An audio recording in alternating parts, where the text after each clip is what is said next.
Завтра у главного госоркестра Республики Башкортостан начинается новый сезон. Давайте об этом поговорим сегодня в программе «Интервью». Я представляю гостя в студии. Артур Назиуллин, генеральный директор Государственного симфонического академического оркестра Республики Башкортостан. Артур Искандарович, здравствуйте. Здравствуйте. Ну, наверное, нужно меня поправить, и вы меня, я думаю, поправите о том, что сезон-то начался уже, может быть, если не давно, но уже начался. И начался он с грандиозного мероприятия «Романтика осени». Вот второй год проходит это мероприятие у нас в столице Башкортостана. Я как зритель только могу рассуждать, а вот хотелось бы услышать и ваше мнение, как человек, который был внутри этой организации мероприятия. Каким оно получилось на этот раз? Прекрасный фестиваль. Во-первых, Роза, очень рад вас видеть. Мы с вами давно не виделись. И, конечно же, мы вступаем в новый сезон, как мы с вами уже шутили за кадром, с такой прекрасной прелюдией к нашему сезону, с фестиваля «Романтика осени», который за 3 дня собрал более 65 тысяч слушателей. Мы все-таки должны всегда давать сноску. Это классическая музыка. Да, это изумительные солисты, изумительные музыканты на сцене, но это классическая музыка, и она собирает такое количество слушателей и почитателей. Это, конечно, безумная радость.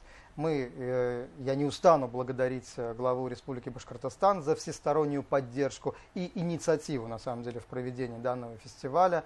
Мы с вами уже, по-моему, говорили, какие были изумительные солисты. Это и Денис Мацуев, и братья Абдразаковы, и наши гости из Узбекистана, и Госоркестр России имени Светланова. В общем, все это было на Советской площади. И дай бог, чтобы наш фестиваль «Романтика осени» все-таки продолжался ежегодно, потому что мы видим, как наша аудитория любит высокое и настоящее искусство. Завтра мы открываем наш концертный сезон уже в нашем концертном зале «Башкортостан». Гениальной второй симфонии Густава Малера. Вы знаете, по таким ориентировочным подсчетам, я думаю, может быть, аудитория, помимо того, что это просто гениальная музыка, и к этому надо прикоснуться и прийти в концертный зал, я хочу просто сказать цифры. Около 200 человек будет на сцене, 100 человек хор, под 100 человек оркестр, 2 изумительные солистки Диляра Идрисова и Назгуль Ибрагимова будут петь. Дмитрий Крюков, конечно же, дирижирует. В общем, это большое-большое событие в творческом плане, и мы очень ждем открытия нашего сезона. Ну а дальше больше гастроли и по городам нашей республики, и гастроли по России. В общем, все, что было в предыдущем сезоне и в предыдущих сезонах, будет и в грядущем. Вот после таких мероприятий, как «Романтика осени», наблюдаете, может быть, вот чтобы именно в концертном зале тоже зрителей прибавлялось, как думаете?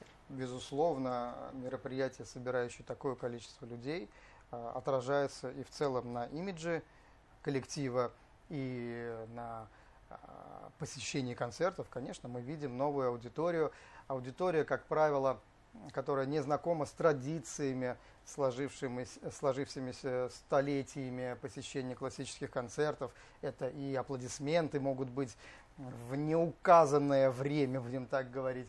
Но ничего страшного, любой новый человек, который пришел на концерт, он к этому еще всему привыкнет. Мы очень радуемся новой публике. Расскажите, «Романтика осень» не перестает волновать нас, потому что такие вот, вы правильно сказали, и Гранды, и братья Абдразаковы, и Мацуев. Вот, и я понимаю, что с Мацуевым вы уже не первый раз играли, но тем не менее, вот сейчас, как удалось сыграться, спеться, в конце концов? Вот это взаимодействие, и просто, мне кажется, что это наверняка сложно очень. Вы знаете, я открою секрет. Со всеми солистами мы встретились накануне за пару часов до начала концерта. Это абсолютно нормально для коллектива, который абсолютно готов к репертуару солиста, знает наизусть и все темпы, и все внутренние творческие моменты этих солистов. Поэтому нет никаких сложностей. Мы все профессиональные люди, мы встречаемся, если вот так получается, только перед выходом на сцену. Это нормально. Артур Искандарович, вот вы сказали о том, что предстоящий сезон будет практически таким же, как предыдущий. Будут и гастроли в Москву, и в Санкт-Петербург. Такое ощущение, что, знаете, еще пару лет назад это для нас было в диковинку, и мы говорили: вы поедете выступать в Москву?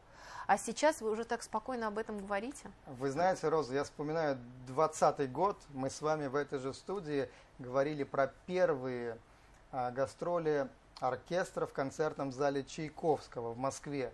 Впервые за всю историю создания коллектива. Вот прошло 4 года, мы говорим о наших концертах в Московской филармонии, в Московской консерватории, Санкт-Петербургской филармонии, Мариинском театре, как о традиционных мероприятиях. И, конечно же, мы очень рады тому, что коллектив развивается, что коллектив приглашают и ждут не только на республиканских, но и на столичных сценах.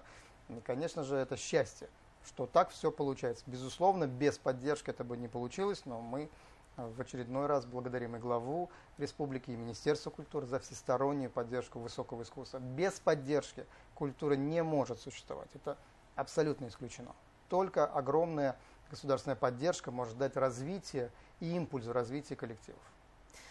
Были еще и гастроли по республике. Планируются ли они в перспективе? Когда? Обязательно. Это не гастроли, это концерты по городам Башкортостана. В месяц как минимум 2 города мы посещаем каждый месяц. Поэтому за сезон концертный более 20-25 концертов по городам Башкортостана мы просто обязательно даем. Это наша обязанность.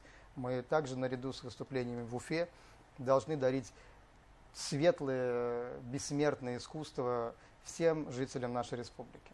Как встречают зрителей в других городах? Изумительно.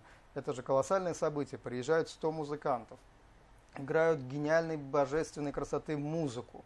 В залах, которые совершенно не были созданы для выступления классических коллективов. Но для нас это не имеет значения, просто потому, что мы понимаем, что других залов нет, может быть и не будет. А жители этих городов просто должны иметь возможность услышать в своей жизни настоящий симфонический оркестр, симфонии Рахманинова, симфонии Чайковского. Это очень важно для того, чтобы человек был полноценным человеком. Артур Искандарович, вы всегда приходите к нам в студию, всегда на позитиве, всегда такой вы открытый. Но я знаю, что у вас, как у главного тренера любой спортивной команды, профессионального клуба, как и во многих сейчас отраслях, в областях, есть такой кадровый вопрос. Вот есть ли у вас кадровый вопрос? Заполнен ли штат или все-таки не хватает? Очень болезненный вопрос. Во-первых, я прихожу на позитиве, потому что вы передо мной. Я радуюсь, что мы с вами встретились и можем поговорить о наболевшем, будем так говорить. Но тема кадрового вопроса, она всегда очень сложная, она сложная для всей страны, потому что более 90 симфонических оркестров у нас по России, и, безусловно, это один из самых конкурентных рынков, если уж говорить таким языком, в мире музыки. И мы все друг у друга переманиваем, перекупаем, как угодно, можно это говорить, изумительных музыкантов, и это довольно непростой момент. И сейчас, конечно же, ведущие коллективы нашей страны испытывают голод, кадровый голод в регионах, это особенно сильно чувствуется. Но вот мы работаем каждый день, изучая, принимая заявки, кого-то приглашая, пробуя, потому что невозможно купить кота в мешке, как бы это грубо не прозвучало, музыканта, который не поиграл в коллективе, не почувствовал атмосферу, мы его не прочувствовали, мы не можем заключать контракты, потому что это очень важная история. Но это моя рутинная ежедневная работа, поиск замечательных музыкантов. У нас есть стажерская программа из нашего Уфимского института искусств, мы берем совсем еще юных музыкантов и садим в оркестр на какие-то программы и смотрим, как они развиваются, и впоследствии предлагаем им контракты в коллективе. То есть это работа со всех сторон. И приезжие легионеры, и наши искорки, которых мы растим со студенчества, потому что, да, это госоркестр, вроде бы априори должны быть только взрослые, маститые, опытные музыканты, но реалии таковы, что, к сожалению, не все так просто, и надо растить молодежь с самого такого юного профессионального возраста, уже чтобы они работали в госоркестре. Поэтому моя ежедневная работа. А все ли с охотой идут именно вот даже стажироваться в госоркестр? Вот молодые люди, сейчас же очень многие предпочитают быть блогерами и тиктокерами. Ну, мы будем все-таки говорить про нашу профессиональную отрасль. Не все музыканты хотят быть блогерами и тому подобными. Я рада за вашу область. Да. Но вот, предположим, будет у телевидения свой вуз. и своя специальная музыкальная школа. И я вам задам такой же вопрос. Роза, вот у вас есть профильные вузы и СУЗы, и охотно ли идут работать на БСТ? Ну, конечно же, охотно, потому что это высшая точка. Но куда еще дальше? Есть, конечно, замечательные коллективы, наши коллеги, можно и к ним пойти работать, но госоркестр – это госоркестр. Поэтому, конечно же, тех ребят, кого мы отобрали, это огромное, для них карт-бланш огромный, чтобы прийти в госоркестр. Артур Искандарович, спасибо огромное, что, несмотря на такой плотный график, подготовку, да, и завершившееся мероприятие «Романтика осени», вы нашли время, чтобы прийти к нам, рассказать о планах. И мы желаем вам хорошего, легкого сезона, и чтобы зрительный зал всегда был полным. Большое спасибо. Это была программа «Интервью». Спасибо, что были с нами.